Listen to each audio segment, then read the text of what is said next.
पहिलीपासून हिंदी शिकवण्याच्या निर्णयाविरोधात सत्ताधारी आणि विरोधकांमध्ये जोरदार राजकारण रंगलं आणि राज्य सरकारने अखेर जी.आर. रद्द करण्याचा निर्णय घेतला। मात्र हिंदी अडून आपल्यालाच अडचणीत आणण्यात आल्याची भावना शिंदेंच्या शिवसेनेच्या नेत्यांकडून व्यक्त करण्यात येते।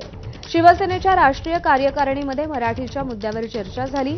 भाजप आणि अजित पवारांच्या राष्ट्रवादीने हिंदीच्या मुद्द्यावरून आपल्याला अडचणीत आणल्याचं मत शिशिर शिंदेंनी व्यक्त केल्याची माहिती खात्रीलायक सूत्रांनी दिली।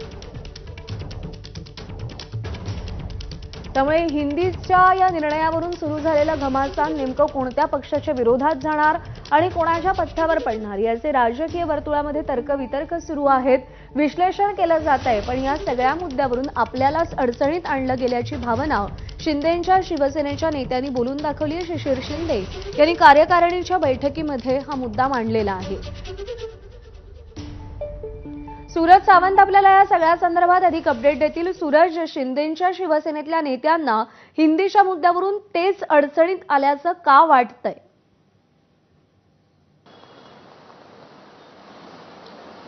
नक्कीच आपण पाहतोय की मागील अनेक दिवसांपासून कुरघोड्या या महायुतीत देखील आपल्याला पाहायला मिळालेल्या आहेत। याआधी देखील अनेक अनुभव हे शिवसेना असो, राष्ट्रवादी असो किंवा भाजपच्या नेत्यांना देखील आलेले आहेत।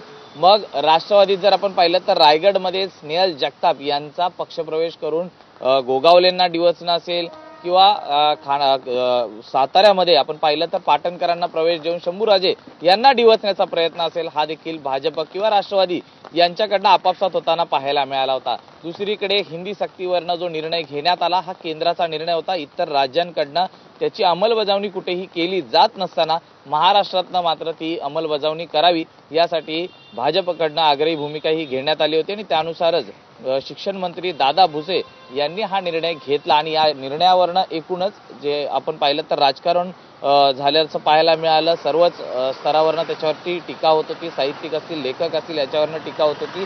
आता मंत्रीपद हे शिवसेनेच्या दादा भुसे यांच्याकडे आहे। दुसरीकडे ठाकरे बंधू या दोघांनी देखील टीकेची झोड उठवली। एकूणच सर्व स्तरावरनं टीका होत असताना शिवसेनेची मात्र यामध्ये कुठेतरी नाहक बदनामी होते हे पाहायला मिळालं, कारण मराठी माणसाच्या न्याय हक्कासाठी शिवसेना ही नावारूपाला आली नाही तर काम करत होती। पक्षफुटीनंतर त्याची कमान ही एकनाथ शिंदेंकडे होती आणि एकनाथ शिंदे ही शिवसेना पुढे नेताना पाहायला मिळाले। अशातच या विषयावरनं कुठेतरी शिवसेनेला देखील म्हणजे शिंदेंच्या शिवसेनेला टार्गेट केलं जात होतं।